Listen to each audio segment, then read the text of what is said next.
Motherhood एक बहुत ही beautiful experience है।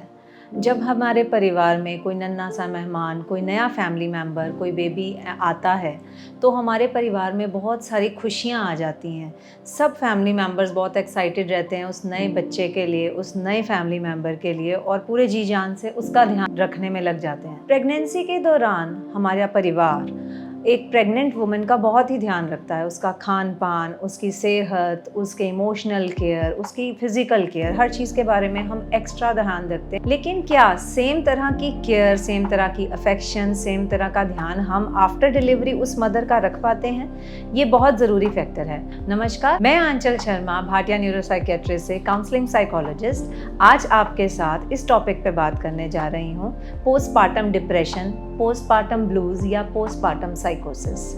ड्यूरिंग प्रेगनेंसी तो हर फीमेल अपना बहुत ध्यान रखती है और फैमिली मेम्बर भी फुल सपोर्ट करते हैं उसकी टेक केयर करने में। लेकिन उतना ही इम्पॉर्टेंट है कि हम आफ्टर डिलीवरी उस फीमेल को एक्स्ट्रा अटेंशन दें। बेबी को तो सब देते हैं, लेकिन मदर का भी केयर करना उतना ही इम्पॉर्टेंट है, क्योंकि मदर जो न्यू मदर है वो बहुत ही ज़्यादा इमोशनल चेंजेस, बहुत ही हार्मोनल चेंजेस, बहुत फिजिकल चेंजेस से गो थ्रू हो रही होती है। बहुत बारी देखा गया है कि आफ्टर डिलीवरी बहुत सारी फीमेल्स की मूड चेंजेस हो जाते हैं।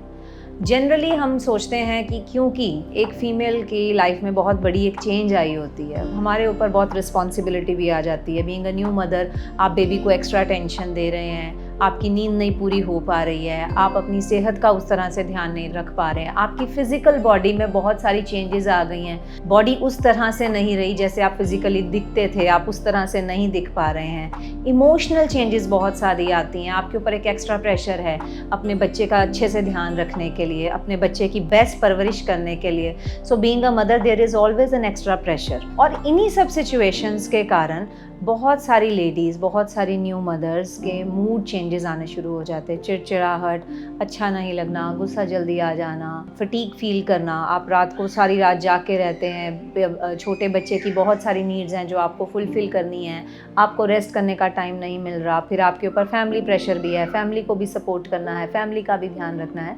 तो बहुत सारे फैक्टर्स मिलकर मूड चेंजेस के तरफ पेशेंट को ले जाते हैं या एक फ़ीमेल को ले जाते हैं। इसको जनरली हम पोस्टपार्टम ब्लूज़ कहते हैं, जिसका भाव है कि आपके मूड के अंदर चेंजेस आई हैं, और almost 70 to 80% females go through this phase.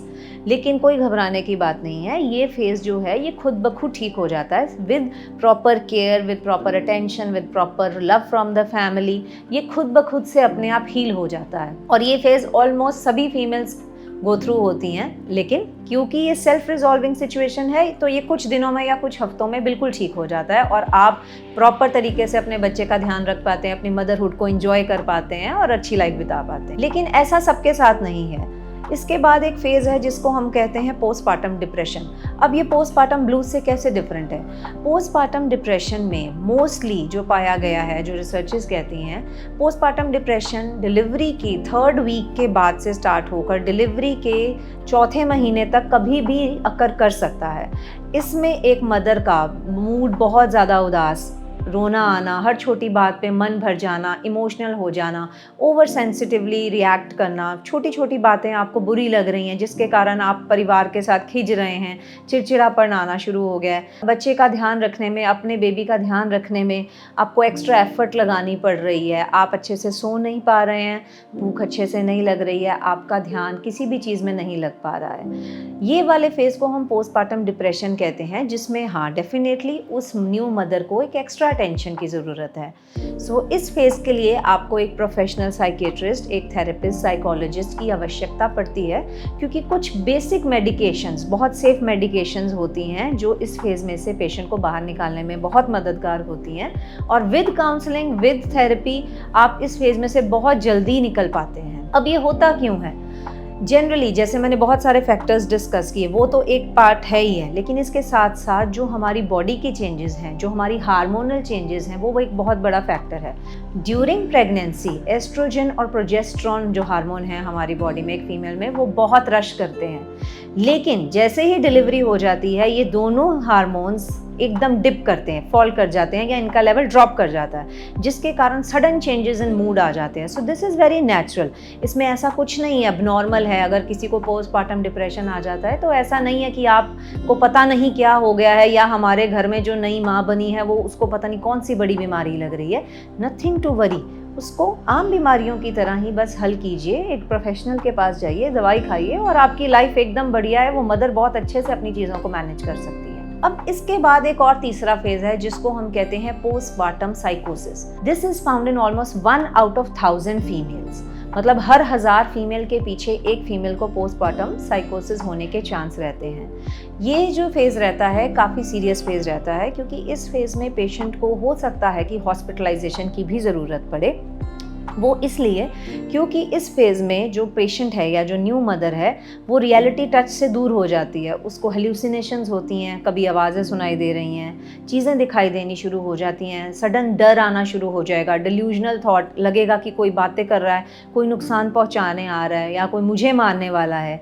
बहुत केसेस में पेशेंट से बच्चे को भी अलग करना पड़ता है, क्योंकि वो न्यू मदर्स के दिमाग में सडनली ये थॉट आ जाता है या बिना किसी वजह के उसको ये सोच आ जाती है कि अपने बच्चे को ही ख़त्म कर दे या अपने आप को ही कोई हार्म या अपने बेबी को कोई हार्म पहुंचा दे। सो इस फेज़ में वो जो मदर है वो अपने बेबी की टेक केयर इंडिपेंडेंटली बिल्कुल नहीं कर सकती, इनफैक्ट अपने आप को भी नहीं मैनेज कर सकती। इस फेज़ के लिए पेशेंट को हॉस्पिटलाइजेशन एसेंशियल होती है। But definitely as I told you, nothing to worry. अगर आप अच्छे टाइम पे, सही टाइम पे अच्छे से जज कर लेते हैं तो हो सकता है हम इस फेज़ में पहुँचे ही ना, या अगर ये प्रॉब्लम आ भी गई है तो उसको बहुत आसानी से हम मैनेज करके, ठीक करके दोबारा से अपनी नॉर्मल लाइफ बिता सकते हैं, जिसमें वो फीमेल या जिसमें वो जो न्यू मदर है दोबारा से अपने नए बच्चे का पूरे अच्छे से परवरिश कर सकती है, खुद का ध्यान रख सकती है और अपनी फैमिली का भी। ऐसा इस बीमारी में बिल्कुल नहीं है कि अगर किसी को इस प्रॉब्लम में से या इस एपिसोड में से गुजरना पड़ गया है तो वो दोबारा से अपनी ज़िंदगी नॉर्मल लाइन या नॉर्मल ट्रैक पे नहीं ला सकता। Any mother who has gone through this or who is going through this can lead a very normal life, so nothing to worry about it. The only thing a family can do is उनका care करें, उनका ध्यान रखें। और कहीं पे भी लगे कि कुछ अलग हो रहा है, कुछ नॉर्मल नहीं है, तो definitely don't wait, just talk to your professional.